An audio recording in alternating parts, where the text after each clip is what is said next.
आज का विषय है 3 प्रकार के दुख। योग दर्शन साधन पाद सूत्र 15 में महर्षि पतंजलि 3 प्रकार के दुखों को बताते हुए कहते हैं,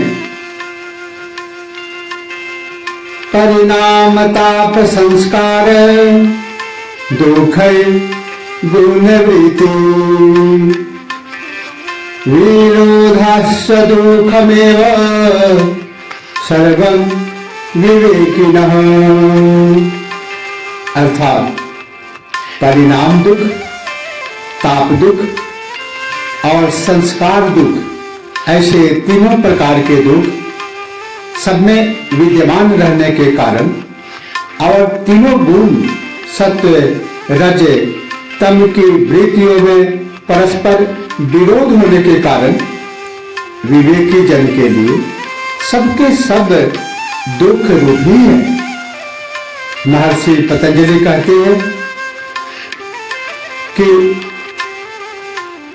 उपयुक्त कर्म फल सुख तथा दुख देने वाले हैं, किंतु जिसे हम जीवन में सुख देने वाले कहते हैं वे भी अंत में दुख देने वाले ही सिद्ध होते हैं। इसका कारण है कि शरीर और इंद्रियों से भोगे जाने वाले सभी सुख अनित्य होते हैं, अर्थात थोड़े समय सुख देकर वे लंबे समय तक दुख का कारण बन जाते हैं। ऐसे सुख 4 प्रकार के दुख देने वाले होते हैं।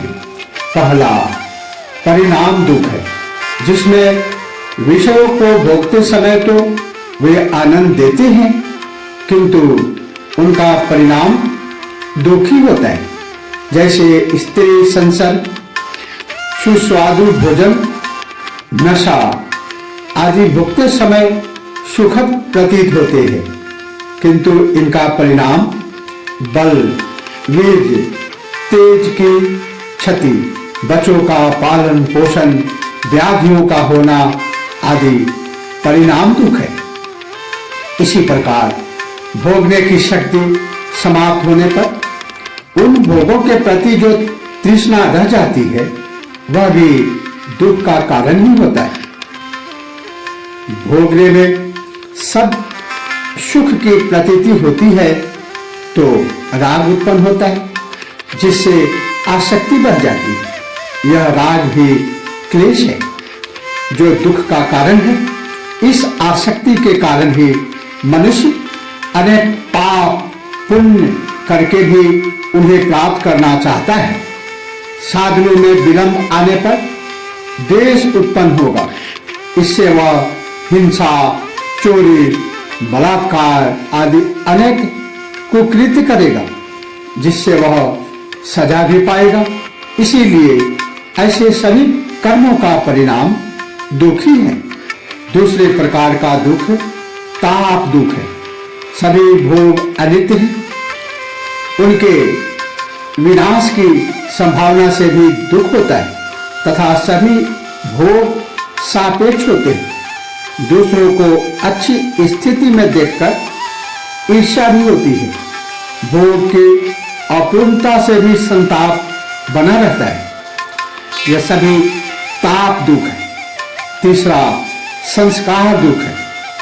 भोगों के बाद जो स्मृति या रास शेष रह जाती है वही संस्कार बन जाती है। अतीत की स्मृतियों के बार बार आने से व्यक्ति दुखी होता है। ये संस्कार अगले जन्मों में भी दुख का कारण बनते हैं। चौथा गुण वृत्ति विरोध से उत्पन्न दुख है। गुण वृत्ति विरोध से उत्पन्न दुख। सभी कर्म तीनों गुणों सत्व रज तम से मिश्रित होते हैं, जो परस्पर विरोधी है। इसीलिए भोग काल में भी दुख की प्रतीति होती है। इसीलिए विवेकी जन बुद्धिमान व्यक्ति के लिए दोनों ही प्रकार के भोग, चाहे वे दुख देने वाले हों अथवा सुख देने वाले, सब के सब दुख रूप ही है जो त्याग है। इसीलिए ज्ञानी तो स्वर्ग भी त्याग कर मोक्ष की ही इच्छा करते हैं। वासनाग्रस्त ही स्वर्ग की चाह करता है।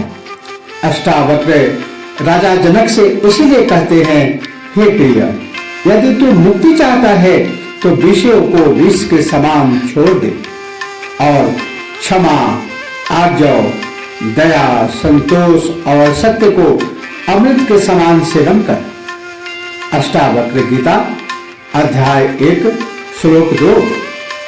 भगवान कृष्ण ने भी गीता में कहा है, इंद्रिय तथा विषयों के संयोग से उत्पन्न होने वाले सब भोग वे यद्यपि विषयी पुरुषों को सुख रूप भासते हैं तो भी निसंदेह दुख के ही हेतु है और आदि अंत वाले अर्थात अनित्य हैं। इसीलिए हे अर्जुन, बुद्धिमान विवेकी पुरुष उसमें नहीं रमता। गीता अध्याय 5 श्लोक 22। अगले सूत्र में सूत्र संख्या 16 में महर्षि पतंजलि कहते हैं, हेयं दुःखमनागतं, हेयं दुःखमनागतं, अर्थात आगम आने वाला दुख नष्ट करने योग्य है, अप्रशंसनीय है, हेय है।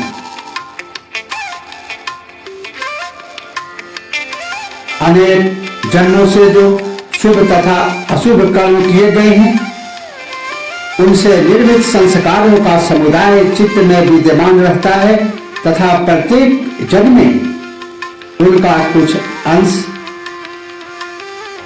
रह जाता है, आयु तथा भोग रूप में भोगा जाता है। शेष संस्कार अगले जन्म में भोगने के लिए संचित रहते हैं। ये कर्म संस्कार भोगने पर ही छूटते हैं।